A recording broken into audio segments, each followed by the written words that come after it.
or the EAOs, the ethnic armed organizations, continue to push for a ceasefire, but violence is still persisting. In a concerning development, the junta has reportedly fired at an aid convoy, further deepening the humanitarian crisis.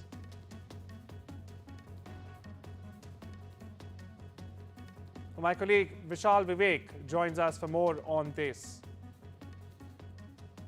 Vishal, what's the latest you're picking up from Myanmar and even the Chatuchak building collapse?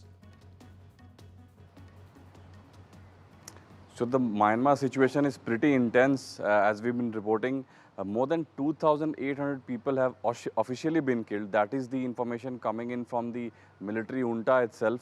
But as we've been reporting, it's quite difficult to believe in that information because they have known to be, spreading misinformation. So that will have to be rechecked again and again because the 7.7 magnitude earthquake that struck Myanmar is quite devastating. Almost all of Mandalay, which is the second largest city of Myanmar, has been destroyed. And coming back to Chatuchak in Bangkok, the search for the first survivor continues, though there are no chances of them being found. They have pulled out one body since last night, making that the 15th victim officially, although they have said that they have found many more bodies, but they have not been able to locate them, reach to them. And on the other hand, there are some new findings that the government has come up with. So at least 3,000 buildings were damaged due to that tremor that shook Bangkok last Friday. And out of those 3,000 buildings, 34 have been deemed extremely risky. So they can fall anytime. They are severely damaged is what the government is saying. So that is another story emerging from here. And also the fact that there could be another Chinese company involved in the construction of the steel beams, those questionable steel beams that were used in the construction of the building that fell on Friday. So a lot of parallel things happening, around 3,000 happening.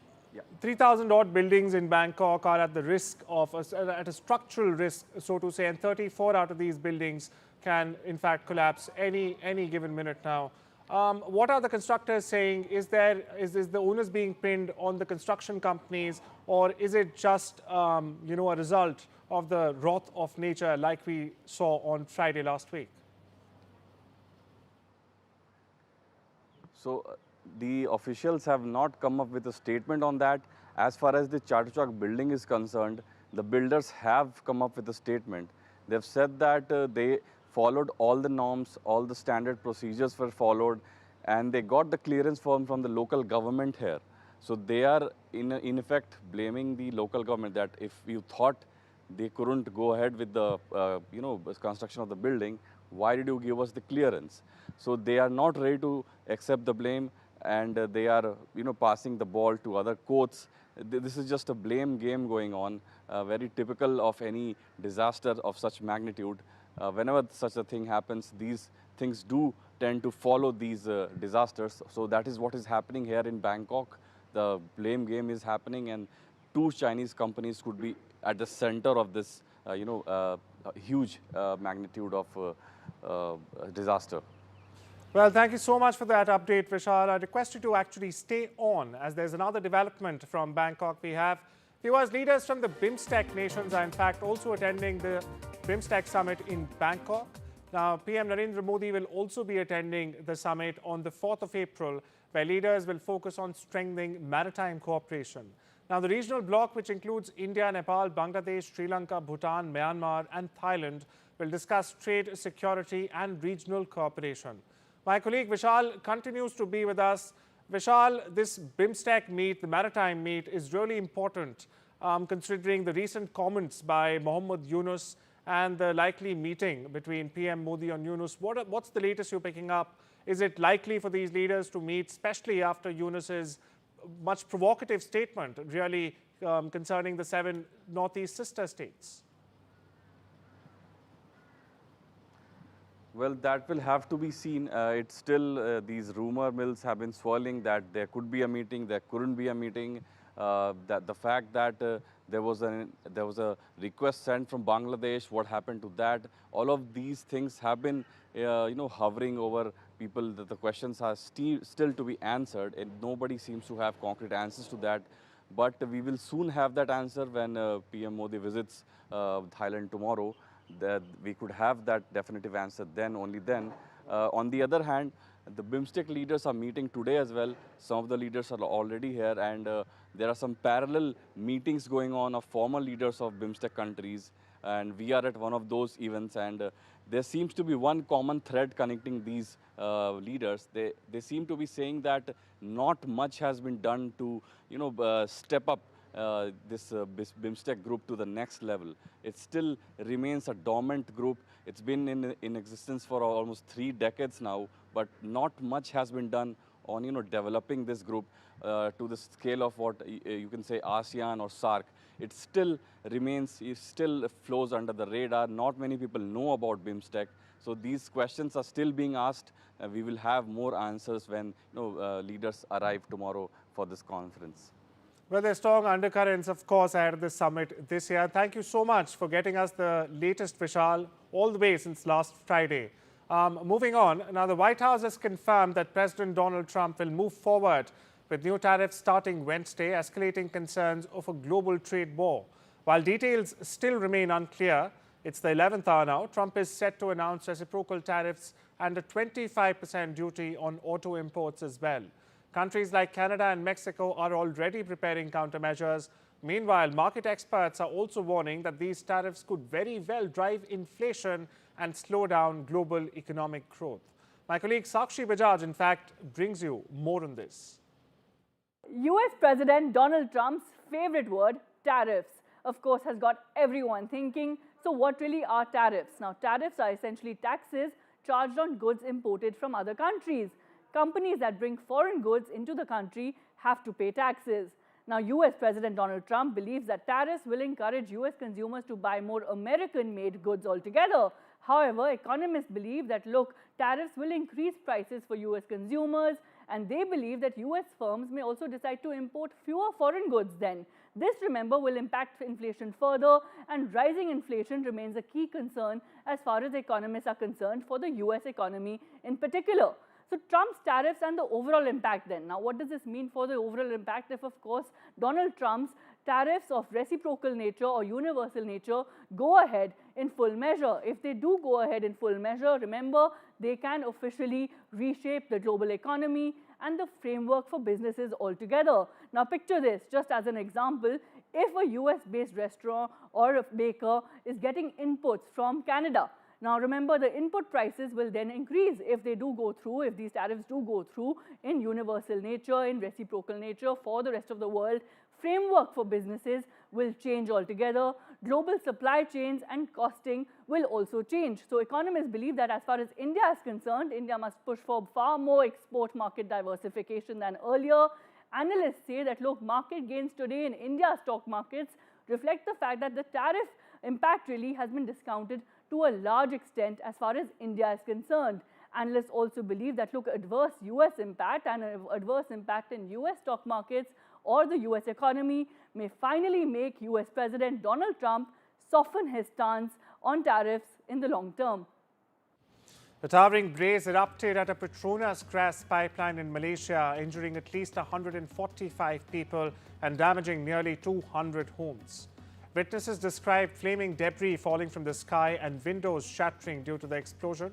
Meanwhile, authorities have said that the fire has been extinguished and all hospitalized victims are in stable condition. Meanwhile, Prime Minister Anwar Ibrahim has assured Petronas and the government, in fact, will take full responsibility for restoration, which could take a year or even longer. An investigation is underway to determine the cause of the explosion as we speak.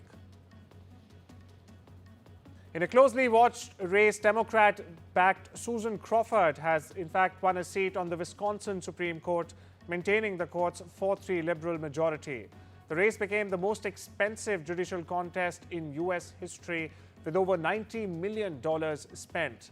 Conservative candidate, on the other hand, Brand Schimmel, backed by President Donald Trump and billionaire Elon Musk, conceded after trailing by 10 percentage points. The court is set to rule on key issues like voting rights, abortion, and labor laws as well. Meanwhile, 2 Trump-backed Republicans secured House seats in the Florida special elections. Over in West Asia, the US has imposed sanctions on entities and individuals in Iran, the UAE and China, whom it accuses of being part of an Iranian weapons procurement network as Donald Trump seeks to ramp up pressure on Tehran. The Treasury Department, the US Treasury Department, in fact, announced sanctions on 6 entities and 2 individuals in action taken in coordination with the US Justice Department. They've been accused of responsibility for procurement of unmanned aerial vehicles, or UAVs, as they are called, their components on behalf of a leading manufacturer for Iran's drone program. Russian President Vladimir Putin's close advisor Kirill Dmitriev is reportedly expected to visit Washington this week for talks on Ukraine with President Donald Trump's envoy Steve Witkoff. He'll be the most senior Russian visitor to Washington since the 2022 invasion of Ukraine. Dmitriev is the head of Russia's Sovereign Wealth Fund and a senior member of Putin's negotiating team in the indirect ceasefire talks with Ukraine, which the Trump administration is mediating. Staying with Russia, Putin begins the biggest Russian military call-up in years together. President Vladimir Putin has called up some 160,000 men aged between 18 and 30 years. It's Russia's highest number of conscripts since 2011. This as the country moves to expand the size of its military. The current draft, which takes place between April and July, comes despite US attempts to forge a ceasefire in the 3-year-long war. US federal prosecutors are seeking the death penalty against the man accused of fatally shooting United Healthcare CEO Brian Thompson outside a Manhattan hotel on the 4th of December in New York. The US Attorney General Pam Bondi said on Tuesday. Mangione is facing both state and federal charges in connection with Thompson's killing. He has pleaded not guilty to the state charges and has not even entered a plea to the federal ones. The maximum punishment, in fact, on the state charges is life in prison. Indian-American Jay Bhattacharya has officially assumed the office as the 18th director, in fact, of the U.S. National Institutes of Health, or the NIH, nominated by President Donald Trump last November and confirmed by the Senate last month. Dr. Bhattacharya will oversee the country's top medical research agency. He aims to restore public trust in science and focus on tackling chronic diseases like cancer, heart diseases, and diabetes. A Stanford professor and health economist, Dr. Bhattacharya gained prominence during the pandemic for co-authoring the Great Barrington Declaration, advocating for reopening schools while protecting vulnerable populations. Chile's President Gabriel Boric has praised Prime Minister Narendra Modi's global leadership, calling him a key geopolitical player. Speaking in New Delhi during his state visit, Boric highlighted India's growing influence, noting and underlining PM Modi's ability to in fact engage with world leaders across political divides. The visit also marks 76 years of the India-Chile diplomatic ties, with both nations signing agreements on cultural exchange, Antarctic research and trade. Boric is set to visit Agra, Mumbai and Garden City, Bengaluru during his trip. Speaking of trips, Finance Minister Nirmala Sitharaman will embark or visit London from the 8th to the 10th of April, where discussions on the proposed India-UK Free Trade Agreement and the bilateral investment treaty are expected to take centre stage. The Finance Minister is also likely to meet UK Chancellor of the Exchequer Rachel Reeves and other British ministers during the visit. Now, the talks, which resumed in February after an 8-month break or hiatus, focus on market access for Indian students and professionals, with the UK seeks tariff cuts on goods like Scotch whisky and electric vehicles. Bilateral trade between the two nations rose to $21.34 billion last year. And in a message marking the 75th anniversary of their bilateral relations, Chinese President Xi Jinping on Tuesday stressed on partnership between New Delhi and Beijing for mutual achievement and the need to do the dragon-elephant tango to serve their fundamental interests. Apart from President Xi's message to his counterpart, President Murmu, Chinese Premier Li Kang and PM Narendra Modi too exchanged congratulatory messages. Later, Indian Foreign Secretary Vikram Misri said there was an opportunity to rebuild ties with Beijing. He reiterated a caveat on how the two sides should go forward, saying peace along border areas is indeed critical. And it's time we slip into a short break. See you on the other side.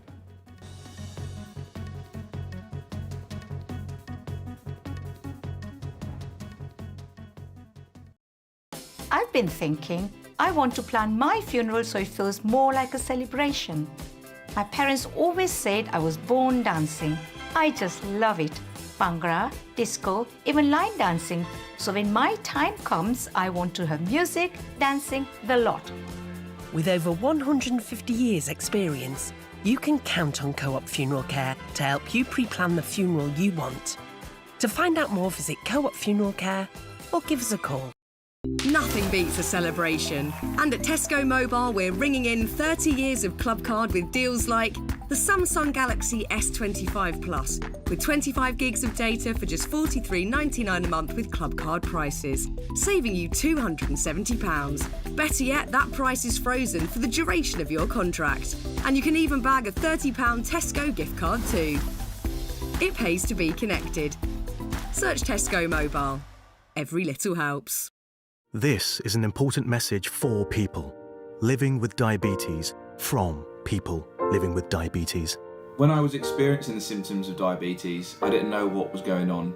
You go on the internet and it's full of horror stories. I didn't understand about carbs, I didn't understand about blood glucose levels. That's why the support I get as a Diabetes UK member is so important. You can become a Diabetes UK member for just £3 a month. When you do, you'll receive a practical guide specific to your type of diabetes and a copy of Balance magazine 4 times a year. Plus, you'll help support research that could lead to better treatments for all types of diabetes. As members, we're all working it out together. Call 0800 144 5410 or go online to become a Diabetes UK member for just £3 a month. Join us now because membership can help you learn to live better with diabetes.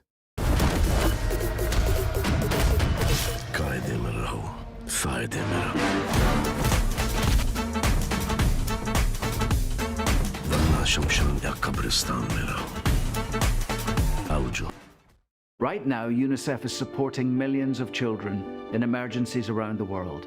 It's what they do. Teams are bringing emergency supplies to children affected by the crisis in Gaza, healthcare and safe spaces for Ukraine's children, and medical supplies for children in Yemen. £10 could help bring safe drinking water and life-saving therapeutic food. Search UNICEF supplies online or text supplies to 85525. Your support brings hope for children caught in crisis. Goldbank London, your #1 place for buying and selling gold. Visit goldbank.co.uk or call 0203 500 1111.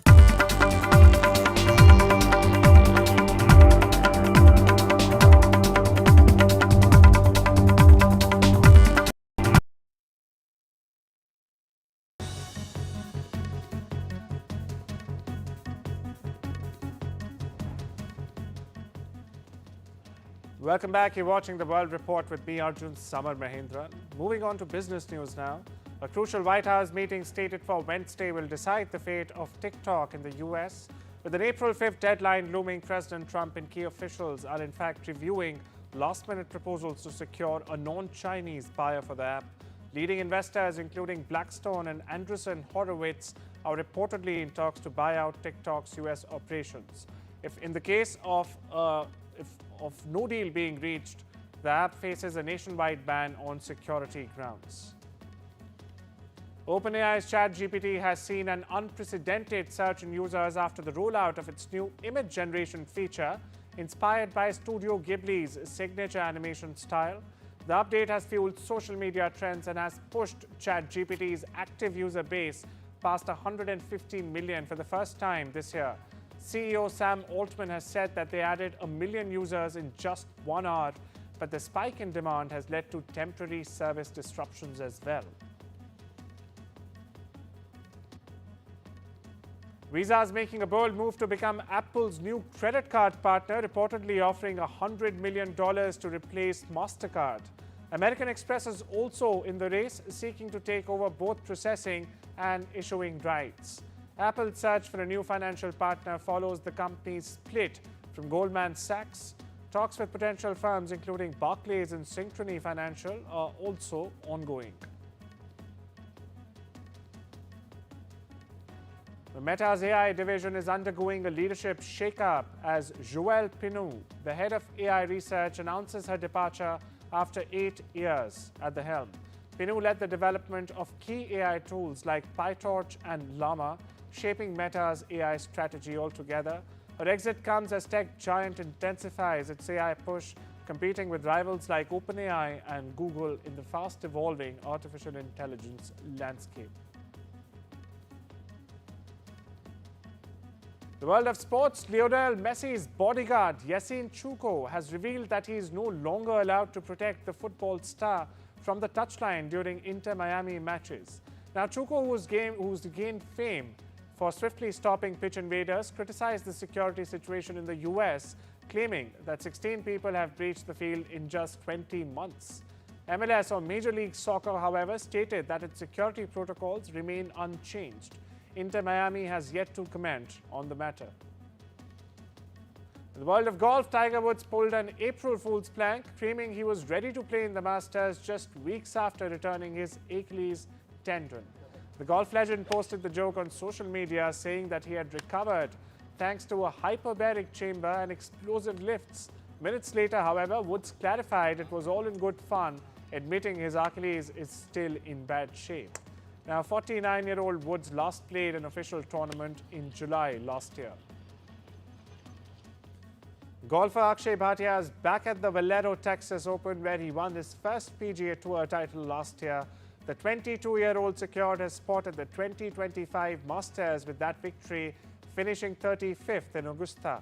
Now, this time, Bhatia is focused on fine-tuning his game rather than defending his title. This as he is already set to compete at this year's first major tournament. Madison also advanced, defeating Robin Montgomery in straight sets. In the world of entertainment, Hollywood actor Val Kilmer, known for his iconic roles in Top Gun, The Doors, Tombstone, and even Batman Forever, has died at the age of 65. According to the New York Times, the cause of his death has been ascertained pneumonia, as confirmed by his daughter Mercedes Kilmer as well. Now, Kilmer was one of Hollywood's top stars in the 1990s, but faced career setbacks due to his clashes with directors and co-stars. His legacy includes a reputation for intense performances and perfectionism, with his final major appearance in Top Gun Maverick alongside Tom Cruise. In an unprecedented diplomatic gesture, Israel's foreign ministry hosted the world premiere of The Diplomat, starring John Abraham, to welcome India's new envoy, JP Singh. Now, the film is based on a real-life crisis that Singh helped resolve. Israeli Foreign Minister Gideon Sa'ar met Singh before the screening, wishing him success in his tenure as the new ambassador. However, he had to miss the event due to an urgent call from the Prime Minister's office. UK's Queen Camilla marked the 21st anniversary of Safe Lives, a domestic abuse survivors charity, by hosting a reception at the Clarence House. As the charity's patron since 2020 for 5 years now, she's welcomed 100 survivors and professionals, acknowledging how discussions around domestic abuse have evolved over the years. She was also honored with an award for her commitment to the cause. Listen in. I would not be standing here if it was 10 years ago, and none of you would have been standing here because we wouldn't have been talking about it. It was a taboo subject and nobody actually wanted to talk about it. CinemaCon 2025 saw Hollywood's biggest stars walking the black carpet in Las Vegas. Ana de Armas promoted Ballerina, a John Wick spin-off featuring Keanu Reeves. Sydney Sweeney and Amanda Seyfried teased their psychological thriller The Housemaid, while Mark Hamill introduced The Long Walk, a Stephen King adaptation. Now, the event attended by theatre owners also showcased the hottest upcoming films of the year.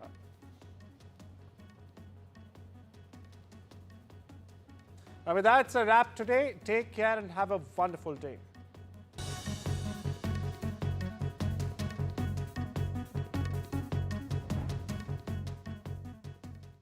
When I woke up, they said, "Alyssa, you've got leukemia." We found out that the chemo wasn't working. Cancer is still the biggest killer of children in the UK, but innovative new treatments could help beat cancer for more children like Alyssa. I'm cancer-free now. Text, call or search to give £3 a month and help build a new children's cancer centre at Great Ormond Street Hospital. So together we can save more lives. Family life. It's made of ups and downs, and those little moments. But should the unthinkable happen to you, life insurance from Legal & General can help look after monthly bills.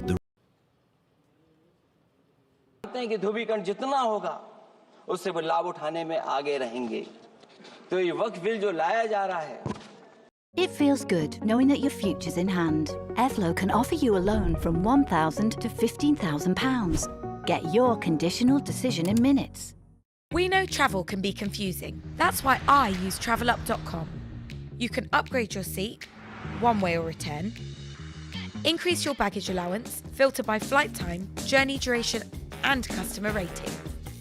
And while you're away, TravelUp has you covered. From weather updates and on-demand taxi services to event and excursion tickets, all at your fingertips. Book now on travelup.com or call 0207 580 5000. TravelUp, flights, hotels, holidays. He woke you at 4 a.m, but he is making you lunch. Oh, is that the sound of your heart bursting? Of course not, it's the soup exploding in the microwave. But love is stronger than Soup Gloop. So is Plenty. It's 50% more absorbent and has compostable sheets for your compostable messes. One sheet does plenty.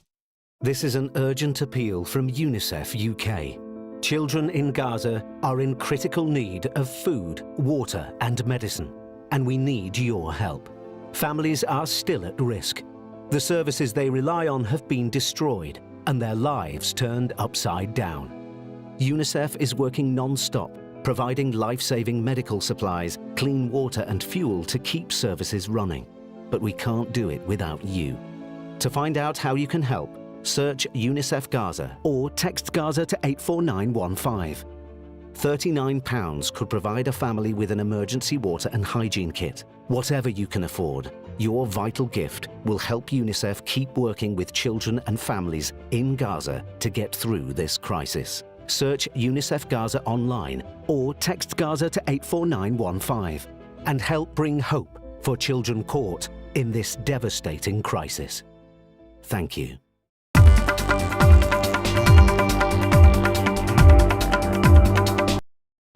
लेकिन इनकी कोशिश है कि इस bill के माध्यम से हम मुस्लिम भाईचारा में भी बंटवारा कर दें. बंटवारा तो पीडीए करेगा. अभी देखिएगा सभापति महोदया, हमारे एक सदस्य कह रहे थे कि चुनाव बहुत अच्छा होता है. इनसे बेहतर किसने चुनाव देखा होगा? चलिए धन्यवाद. वोट ही नहीं डालने दिया. सभापति महोदया, मैं धन्यवाद देता हूं. मैं और अपने दल और साथियों के साथ कहता हूं कि समाजवादी पार्टी बिल का विरोध करती है. वोट पड़ेगा तो हम इसके खिलाफ वोट डालने जा रहे हैं. माननीय सदस्य श्री कल्याण बनर्जी जी. Thank you, Madam.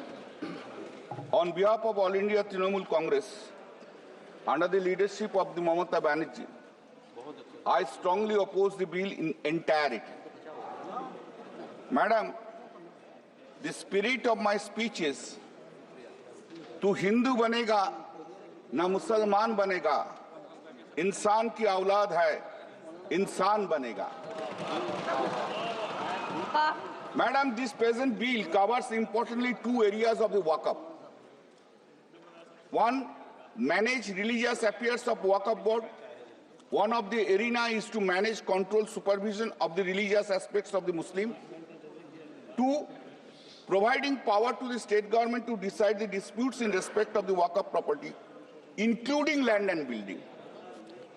Article 26 of the Constitution of India provides that, subject to public order, morality and health, every religious denominations or any section thereof shall have the right, A, to establish and maintain institutions for religious and charitable purpose, B, to manage its own affairs in matter of religion, C, to own and acquire movable and immovable property, D, to administer such property in accordance to such law.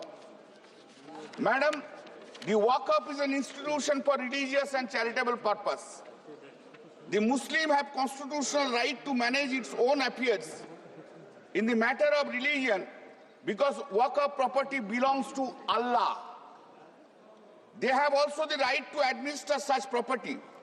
The purpose of the bill is a clear breach of the right of the Muslims to perform their religious duty, to manage their religious affairs, and therefore completely in violation of Article 26 of the Constitution of India. The bill hits basic structure of the Constitution.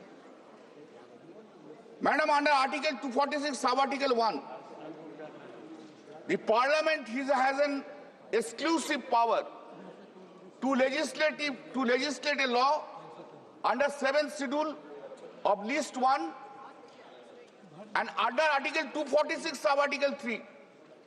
The state is having the power, state legislature is having the power to legislate the law, exclusive power.